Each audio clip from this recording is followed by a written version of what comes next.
his daughter and the heir of his kingdom, whom he proposed to his wife's sole son, a widow, that late he married, hath referred herself unto a poor but worthy gentleman. She's wedded, her husband banished, she in prison, all is outward sorrow, though I think the king be touched at heart.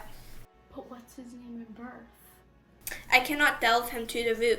The king, he takes him in, the baby, into his protection, calls him Pothinus Leonatus. But I pray you tell me, is she the sole child to the king? His only child. He had 2 sons, the eldest of them at 3 years old, I've swathing clothes, the other from their nursery were stolen, and to this hour no guess of knowledge which way they went.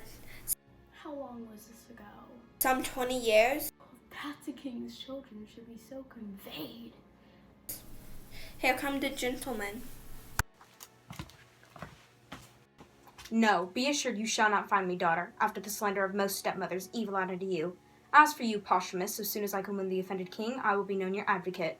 You know the peril. I'll fetch a turn around the garden, though the king has charged not to speak together. Oh, dissembling courtesy! How this fine tyrant can tickle where she wounds. My dearest husband, you must be gone, and I shall here abide the hourly shot of angry eyes. My queen, my mistress, I will remain the loyalest husband that did e'er plight troth. My residence in Rome at one Phalerios, thither right, and with mine eyes I'll drink the words you send. Look here, love, this diamond was my mother's. Remain thou here, while sense can keep on. For my sake, wear this, it is a manacle of love. I'll place it upon this fairest prisoner. Thou basest thing, avoid hence from my sight, if after this command thou fry the court with thy unworthiness, thou diest away. There cannot be a pinch in death more sharp than this is. O disloyal thing, that shouldst repair my youth, thou heapest a year's age on me. I beseech you, sir, harm not yourself with your vexation. I am senseless of your wrath. Past grace, obedience, that mightest have the sole son of my queen. Blessed that I might not. I have chosen eagle and did avoid a puttock. Thou tookest a beggar, wouldst have made my throne a seat for baseness. Sir, it is your fault that I have loved Posthumus. You bred him as my playfellow, and his is a man worth any woman. What? Art thou mad? Almost, sir. Heaven restore me. Would I were a Netherod's daughter, and my Leonatus, our neighbor's shepherd's son. I would they had not come between us. So would I, till you measured how long a fool you were upon the ground. Sir, as I told you always, her beauty and her brain go not together. She's a good sign, but I have seen small reflection of her wit. And that she shall love this fellow and refuse me. Come, out to my chamber, where there had been some hurt done. This matter, marrying the king's daughter, for he must be weighed rather by her value than his own words. Him, I doubt not a great deal from the matter. And then his banishment. But how come he is to sojourn with you? His father and I were soldiers together. I beseech you all to be better known to this gentleman whom I commend to you as a noble friend of mine. Sir, we have known together in Orleans. Since when I have been debtor to you for courtesies, which I will be ever to pay, and yet to pay still. By your pardon, sir, I was then a young traveller. But upon my mended judgment, if I offend not to say it is mended, my quarrel was not altogether slight. It was much like an argument that fell out last night, where each of us fell in praise of our country mistresses.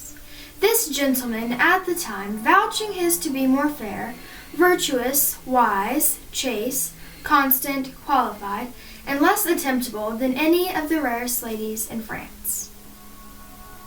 That lady is not now living, or this gentleman's opinion, by this worn out. If she went before others I have seen, as that diamond of yours outlusters many I have beheld, I cannot but believe she excelled many. But I have not seen the most precious diamond that is, nor you, the lady. I dare thereupon the moiety of my estate to your ring, which in my opinion overvalues it something. But I make my wager rather against your competence and her reputation. And, to borrow your offense hereunto, I durst attempt it against any lady in the world. Gentlemen, enough of this. It came in too suddenly. Let it die as it was born, and I pray you be better acquainted. Would I had put my estate and my neighbors on the approbation of what I spoke. Yours, whom in constancy you think stands so safe, I would lay you 10,000 ducats to your ring, with no more advantage of an opportunity for a second conference. I would bring from thence the honors of hers which you imagine so reserved.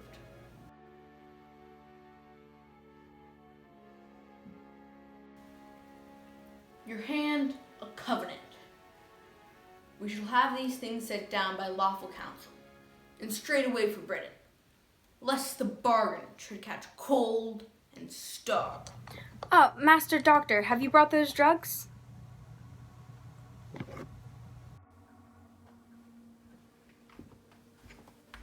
Pleases, your highness, aye.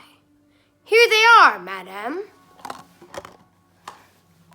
But I beseech your grace, without offense, my conscience bids me ask, wherefore you have commanded me of these most poisonous compounds, which are the movers of a languishing death, but though slow, deadly. I wonder, Doctor, thou asked me such a question. Have I not been thy pupil long? Hast thou not learned me how to make perfume? I will try the forces of these thy compounds on creatures we worth not the hanging, but the non-human. Here comes a rascal. Upon him I will first work. How now, Pisanio? Doctor, your... I do not like her. She doth think she has strange lingering poisons.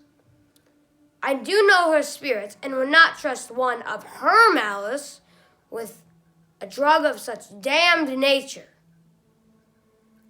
Those she has will stupefy and dull the sense a while, but there is no danger in what show of death it makes. She is fooled with most false effect, and I, the truer, so to be false. Weep she still, say'st thou? Do thou work. When thou shalt bring me word she loves my son, I'll tell thee on the instant, as great as thy master. Greater, for all his fortunes lie speechless, and his name is at last gasp. Return he cannot nor continue where he is. Take it for thy labor. It is a thing I made which hath the king 5 times redeemed from death. Tell thy mistress how the case standeth her. Do it as from thyself. I'll move the king to any shape of thy preferment, such as thou desire. A sly and constant knave, not to be shaked, an agent for his master, and the remembrancer of her to hold the head fast. When to my good lord I prove untrue, I'll choke myself, that's all I'll do for you. Madam, a noble gentleman of Rome comes from my lord with letters. Thanks, good sir. All have right at the door most rich. If she be furnished with a mind so rare, she's alone the Arabian bird, and I have lost the wager. Boldness, be my friend. He's one of the noblest note, to whose kindness I am most infinitely tied. Reflect upon him accordingly, as you value your truest. Posthumous. So far I read aloud, but even the very middle of my heart is warmed by thy arrest and takes it thankfully. You are as welcome, worthy sir. Thanks, fairest lady. Continues well, my lord. His health, beseech you?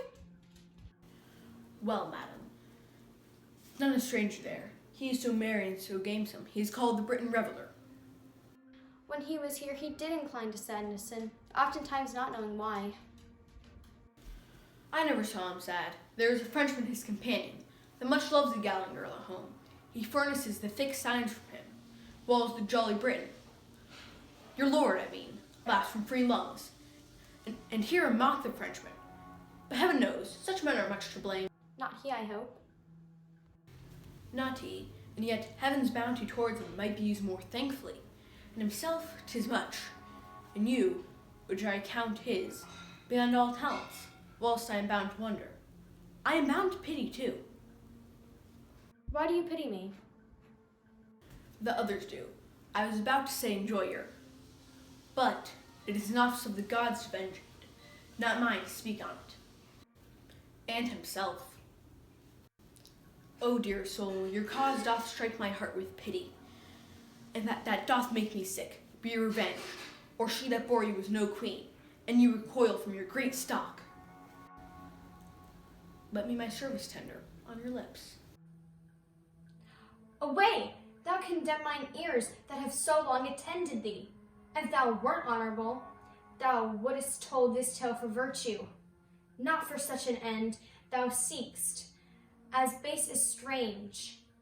Thou wrongs a gentleman who is far from thy report, as thou from honor, and solicits here a lady that disdains thee, and the devil alike. What ho, Pisanio? O happy Posthumus, I may say that the credit that thy lady hath to thee deserves thy trust, and thy most perfect goodness, her assured credit. Give me your pardon. I spoke this to know if your affiance were deeply rooted. The love I bear him made me fan you thus. Pray your pardon. My humble thanks. Some dozen Romans of us, and your lord, have mingled sums to buy a present for the emperor. 'Tis plate of rare devices and jewels. May it please you to take them in protection. They are in a trunk attended by my men. I'll make bold to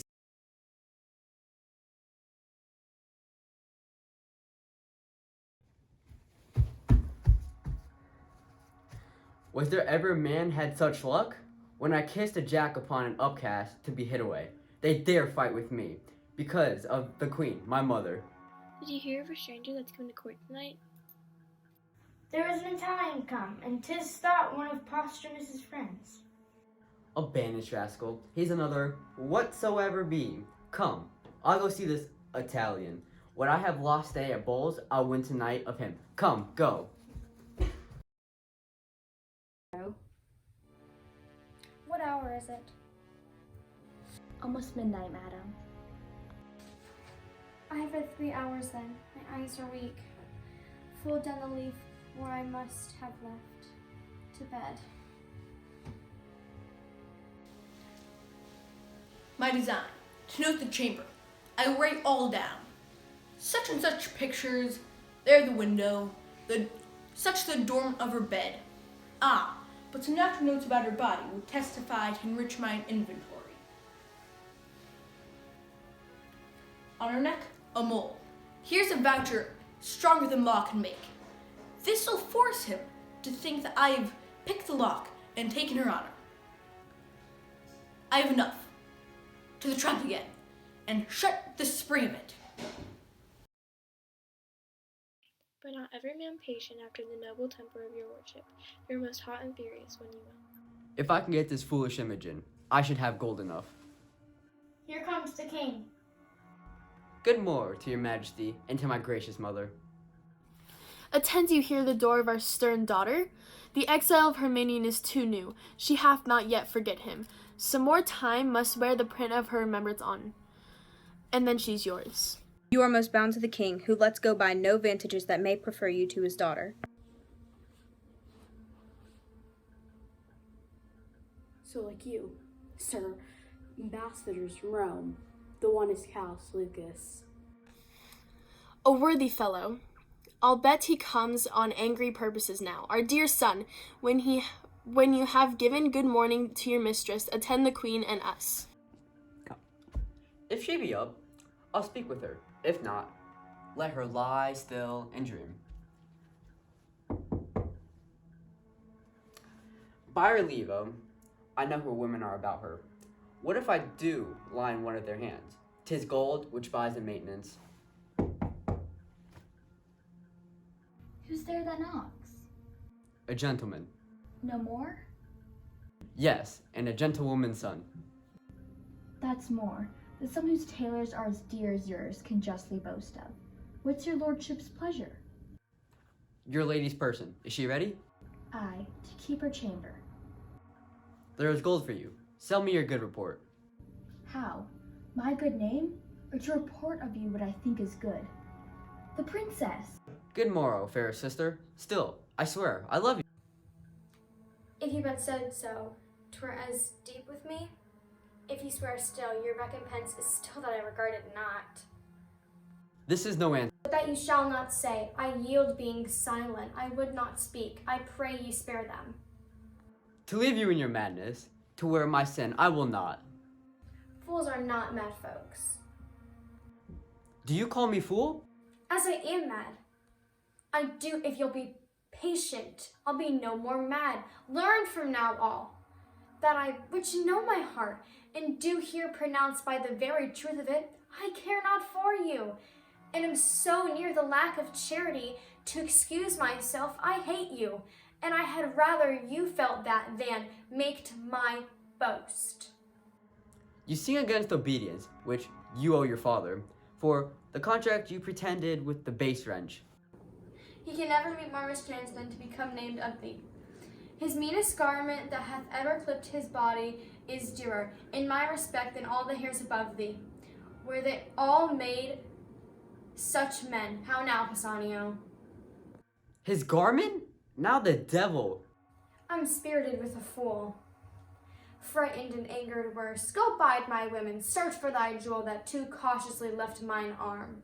It was thy master's.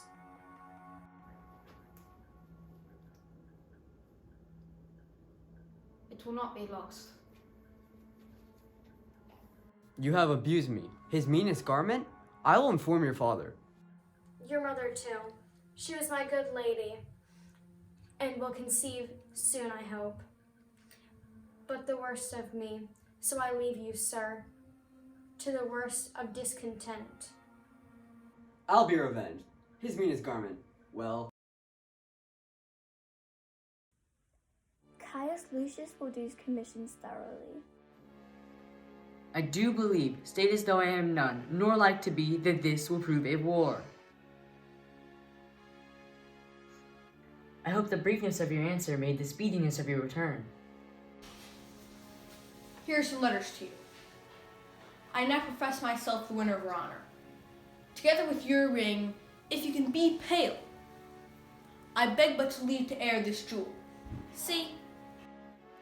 Jove, once more let me behold it. Is it that which I left with her? Sir, I thank her that she stripped it from her arm. May be she plucked it from her arm, and to send it me. She writes so to you, doth she? Oh, no. 'Tis true. Here, take this too. It is a basilisk unto mine eye. Kills me to look upon it. Have patience, sir, and take a ring again. 'Tis not one yet, and may be probable she lost it. Very true, and so I hope he came by it. Back my ring. Render me some corporal sign about her more evident than this, for this was stolen. If you seek for further satisfying, on her neck, a mole. Oh, that I had her here, to tear her limb meal. I will go there and do it the court before her father. I'll do something. Quite besides the government of patience, you have one.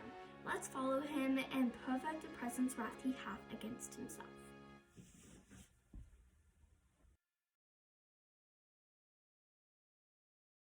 Now say, what would Augustus Caesar with us? If Caesar was in this Britain and conquered it, thine uncle grants Rome a tribute, yearly 3,000 pounds, which by thee lately is left untendered. The opportunity which we have to take from is to presume we have again. A kind of conquest Caesar made here, but made not his brag of came and saw and overcame. He was carried from our shores, twice beaten. You must know, till the injurious Romans did not extort the tribute from us, we were free. Say then to Caesar our ancestor was that Multimus which ordained our laws, whose use the sword of Caesar hath too much mangled, whose repairs and franchise shall, by the power we hold, be our good deed, though Rome is therefore angry. I'm sorry, Cymbeline, that I've pronounced Augustus Caesar thine enemy. Receive it from me then, war and confusion. In Caesar's name pronounce I against thee.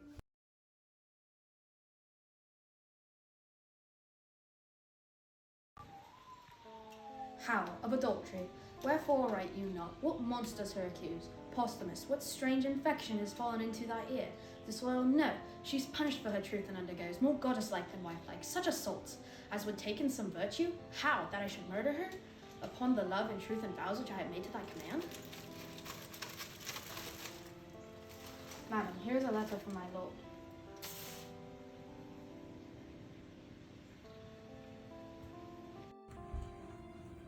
How now, Pisanio? Please, you read. Who? Thy lord? That is my lord Posthumus?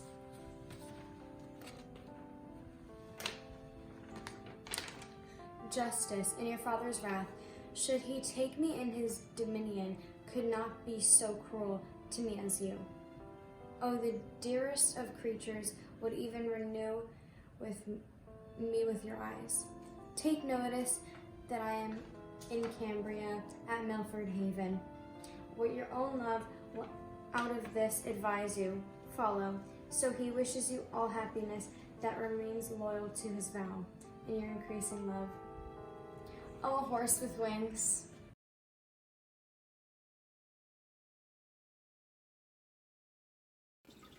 Now for our mountain sport. Up yond hill, your legs are young. I'll tread these flats. Consider, when you perceive me like a crow, that is placed with lessons and sets off. And you may then revolve what a tales I've told you of courts and princesses and the tricks and war. Haply this life is best, if quiet life be best. But unto us, it is a cell of ignorance. What shall we speak of when we are old as you? When shall we hear the wind and rain of beat dark December? How, in this our pinching cave, shall we discourse the freezing hours away? We've seen nothing. How you speak! My body is marked with Roman swords, and my report was once best with the note, Cymbeline loved me, and when soldier was theme, my name was not far off. Then I was a tree, whose boughs did bend with fruit. One night a storm or a robbery, call it what you will, shook down my mellow hangings, nay, my leaves, and let it bear to weather. Uncertain favor. My fault being nothing, as I have told you oft, but that two villains whose false oaths prevailed before my perfect honor swore to Cymbeline. I was confederate with the Romans, so I followed my banishment. This 20 years of rock and these dimnesses have been my world, but up to the mountains. These boys know little. Their sons to the king, O Cymbeline, heaven in my conscience knows thou didst unjustly banish me, whereon at 2 and 3 years old I stole these babes, thinking to bar thee of succession, as thou reft'st me of my lands.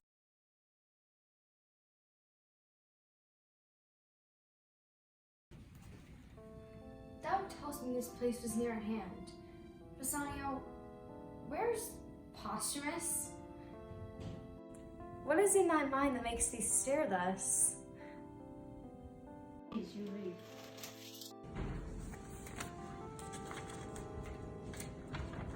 Thy mistress, Pisanio hath played the strumpet. I shall give the opportunity at Milford Haven. She hath my letter for the purpose, where, if thou fear to strike and make me certain, it is done. Thou art the pander to her dishonor, and equally to me disloyal. I false, thy conscience witness? Iachimo, thou didst excuse him of inconsistency. Thou then look'st like a villain.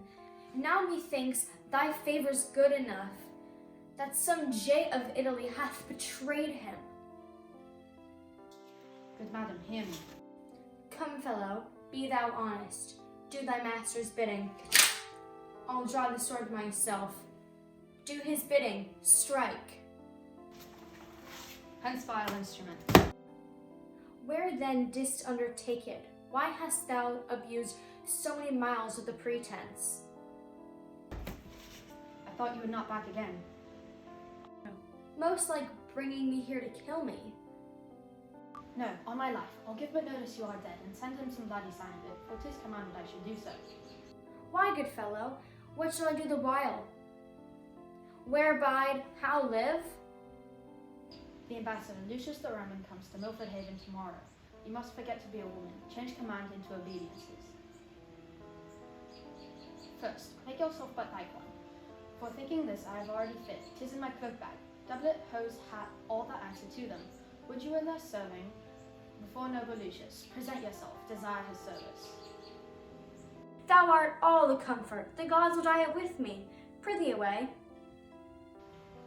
Well, madam, we must take a short farewell. My noble mistress, here is a box. I had it from the queen. What isn't is precious. If you are sick at sea or stomach warmed at land, a dram of this will drive away this.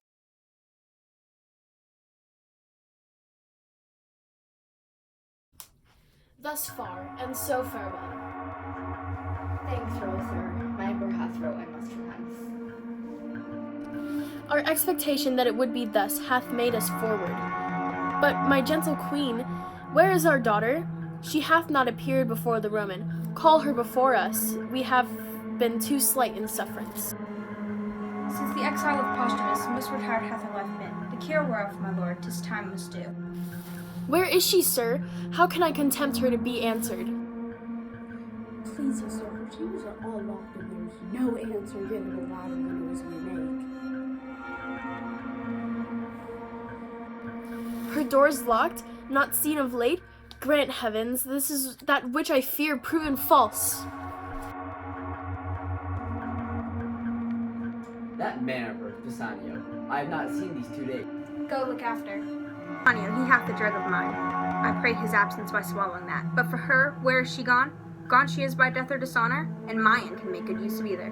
She being down, I have the placing of the British crown. How now, my son? 'Tis certain she is fled, go in and cheer the king. I love and hate her, for she's fair and royal, but disdaining me and throwing favors on me, the low posthumous slanders. So her judgment, that what's else fair, is true.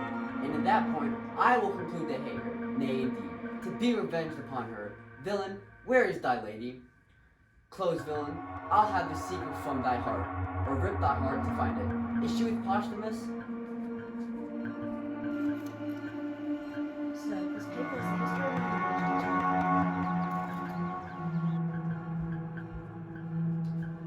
Let's see. I will pursue her. It is Posthumus. I know it, sirrah. If thou wouldest not be a villain, but do me true service, wilt thou serve me? Sir, I would. Here's my purse. Hast any of thy master's garment in thy possession? I have, my lord, at my lodging the same suit he wore when he took leave of my lady and mistress.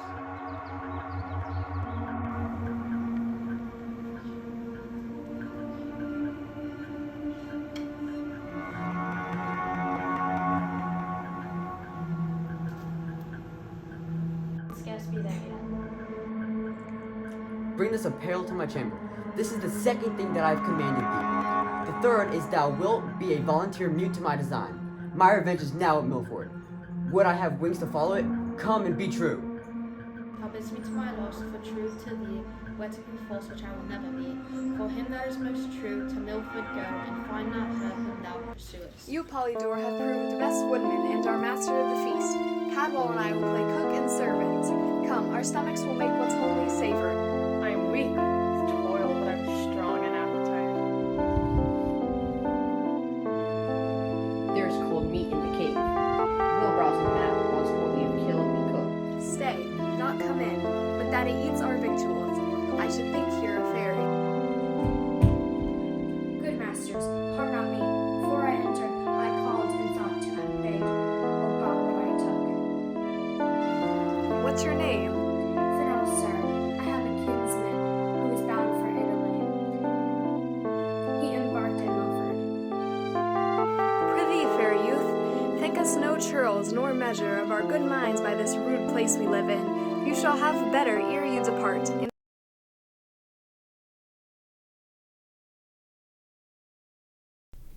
This is the tenor of the emperor's writ, that since the common men are now in action, and the legions now in Gallia are full weak to undertake our wars against the fallen off Britons, that we do incite the gentry to this business. He creates Lucius proconsul, and to you, the tribunes, he commands his absolute commission. Long live Caesar. Is Lucius general of the forces Aye. remaining now in Gallia? With those legions which I have spoke of, the words of your commission will tie you to the numbers and time of their dispatch. We will discharge our duty.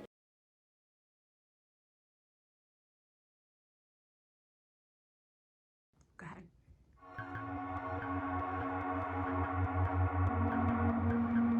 I am near to that place where they should meet. If Pisanio had mapped it truly, how fit his garments serve me.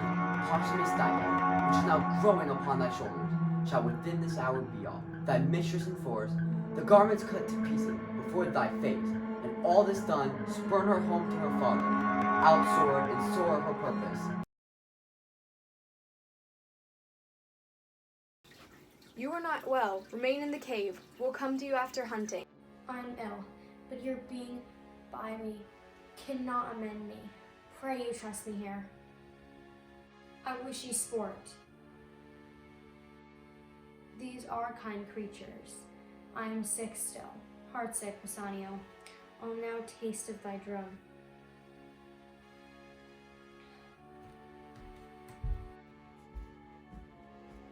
I cannot find those renegades.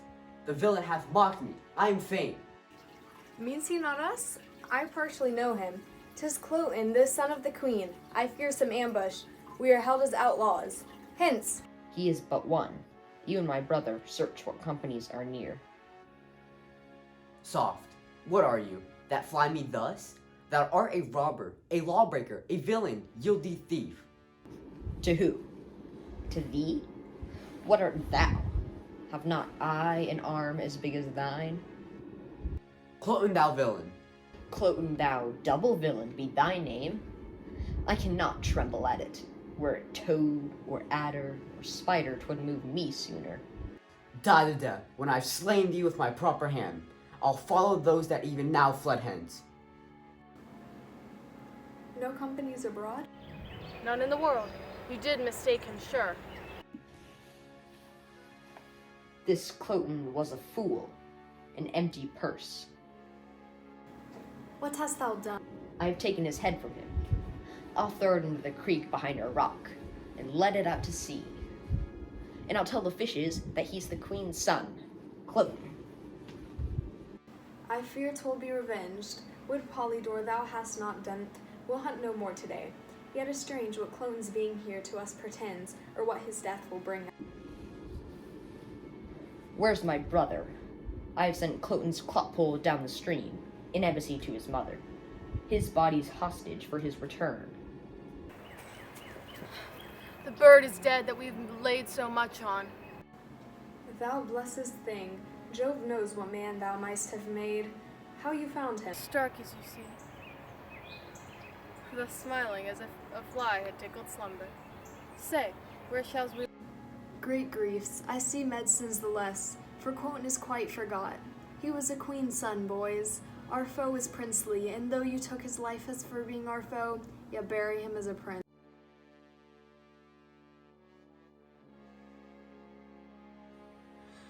Oh gods and goddesses, I hope I dream, for so I thought I was a cave keeper, and to cook honest creatures, but 'tis not so. 'Twas bold at nothing, shot at nothing, which the brain makes of fumes. Our very eyes are sometimes like our judgments. Blind, good faith, I tremble still with fear, the dreams here still. Even when I wake, it is without me, as within me. Not imagined, felt, a headless man, garments of Posthumus. I know the shape of slang, this is his hand, oh but his jovial face. Murder in heaven, how? 'Tis gone. Pisanio, all curses made in Hecuba, gave the Greeks in mind to boot, be darted on thee. O Posthumus, alas, where is thy head? Where is that? Where is thy head? Pisanio might have killed thee at heart and left this head on. 'Tis he and Cloten. The drug he gave me, which he said was precious and cordial to me. Have I not found murderers to thy senses? This is Bassanio's deed, and Cloen. Oh, my lord.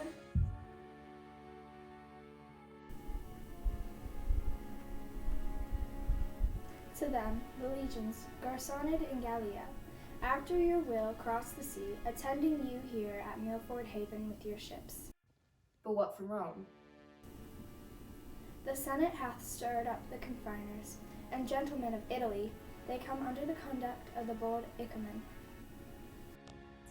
This forwardness makes our fair. Now, sir, what have your dreams of laid of this worst purpose? Last night, the very gods showed me a vision.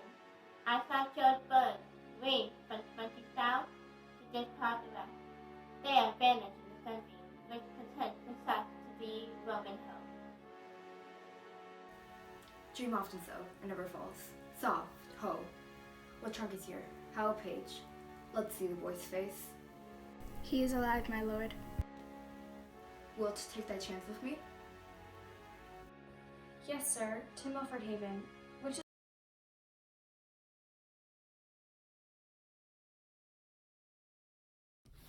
Again, and bring me word how 'tis with her. A fever with the absence of her son, a madness of which her life's in danger. Heavens, how deeply you at once do touch me, Imogen. The great part of my comfort gone, my queen upon desperate bed, and in a time where fearful wars point at me, her son gone. So needful of this present, it strikes me in the past, the hope of comfort. But for thee, fellow, who needs must know of her departure, and dost seem so ignorant, will enforce it from thee by sharp torture. Sir, my life is yours. I humbly set it at your will. But for my mistress, I nothing know where she remains, why gone, nor when she purposes return.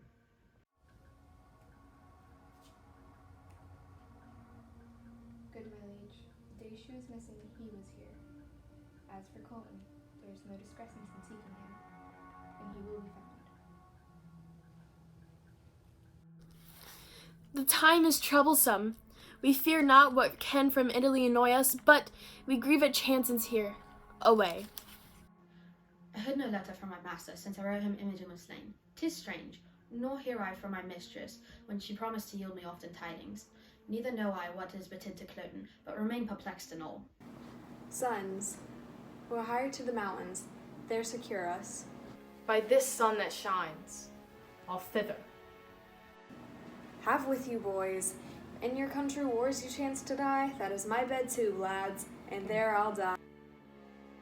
Ye bloody cloth, I'll keep thee, for I wished thou shouldst be colored thus, O Bassanio. Every good servant is not all commands. Gods, had you saved the noble Imogen to repent, and struck me, wretch more worth your vengeance. I'll disrobe me of these Italian weeds and suit myself, as does a Briton peasant. So I'll fight against the part I come with. So I'll die for thee, Imogen.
Most welcome bondage, for thou art a way, I think, to liberty.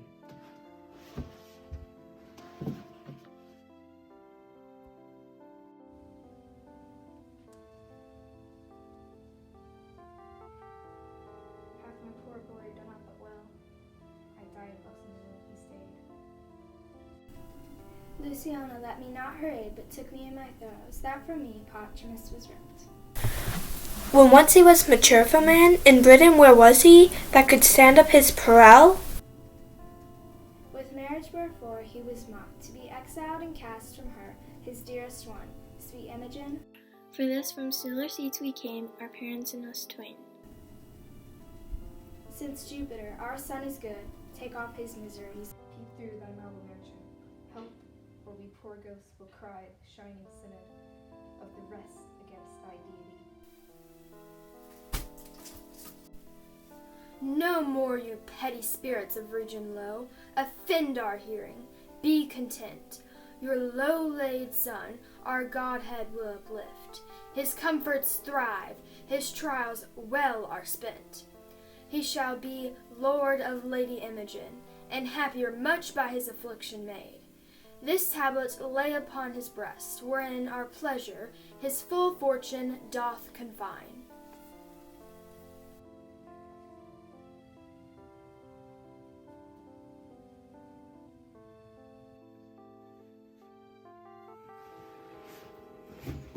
Sleep, thou hast been a grandsire and begot a father to me, and thou hast created a mother and 2 brothers.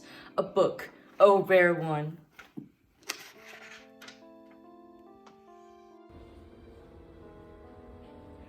Come, sir, are you ready for death? Knock off his manacles, bring the prisoner to the king. Stand by my side, you whom the gods have made preservers of my throne. War my heart. Woe is my heart. He hath been searched among the dead and living, but no trace of him. Sir, in Cambria we were born, and gentlemen. Bow your knees. Arise, my knights, oh the battle. I create you companions of our person, and I will fit you with dignities of becoming our estates. Hail, great king! To sour your happiness, I must report the queen is dead.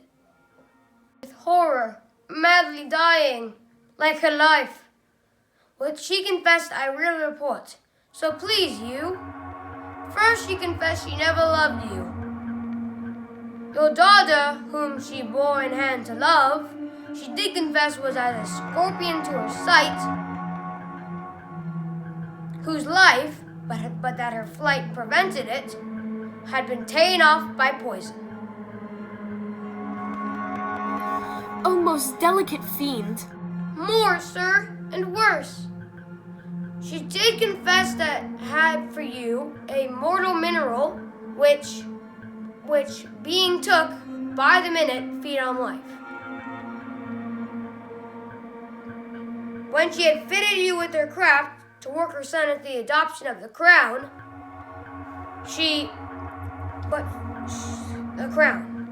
but failing of her hand by a strange absence, grew shameless and desperate, so despairing, died. Consider, sir, the chance of war. The day was yours by accident, but since the gods will have it thus, let it come. This was in the apple tree. My boy, a Briton born. Then we ransomed. He hath done Britain no harm, though he hath served her own. I have surely seen him. His favor is familiar to me. What wouldest thou, boy? It is my mistress. Since she is living, let the time run on to good or bad. My boon is that this gentleman may render of whom had this ring. Thou torture me to leave unspoken that which to be spoke would torture thee? How? Me? I am glad to be constrained to utter that which torments me to conceal. By villainy I got this ring, 'twas Posthumus' jewel. The paragon, thy daughter, this Posthumus, most like a noble lord in love and that of a royal lover. He began his mistress' picture, which by his tongue being made and his mind put in it. Either our brags were cracked of kitchen trolls, or his description proved us unspeaking sots. I made scruple of his praise, and wagered with him pieces of gold gainst his honored finger. Away to Britain. Post I this design, where I was taught of your chaste daughter the wide difference twixt amorous and villainous. My practices so prevailed that I returned with similar proof enough to make the noble posthumous mad by wounding his belief in her renown. I, me, most credulous fool, egregious murder, thief, I am Posthumus, the killed thou daughter, that caused a lesser villain than myself, a sacrilegious thief, to do it. The temple of virtue was she, ye, and she herself. O Imogen, my queen, my life, my wife. Shallst have a play of this, thou scornful page? Peace, my lord, here. Oh, my lord Posthumus, you near killed Imogen till now. Mine honoured lady, how fares my mistress? Oh, get thee from my sight, thou gavest me poison. Oh, gods! I left out one thing which the queen confessed. So, which must approve thee honest.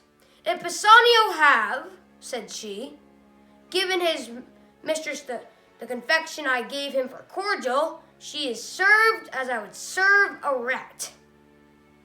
Lord Cloten, upon my lady's missing, came to me with his sword drawn and swore, if I discovered not which way she was gone, it was my instant death.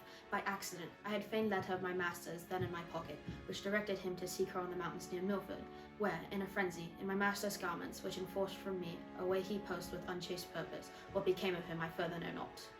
Let me end the story. I slew him there. He was a prince. Blind the offender and take him from our presence. Stay, Sir King, by leave thou hast a great king, a subject who was called Belarius, indeed a banished man, I know not how a traitor. These two young gentlemen that call me father, they're the issue of your loins, my liege, and blood from your begetting. Their nurse, whom for the theft I wedded, stole these children upon my banishment. I lost my children. If these be they, I know not how wish a pair of worthier sons. This gentleman who I call Polydore, most worthy prince, as yours, Guiderius. This gentleman, my Cadwal, our Vera. Oh, what am I? A mother to the birth of 3? Ne'er mother rejoiced deliverance more.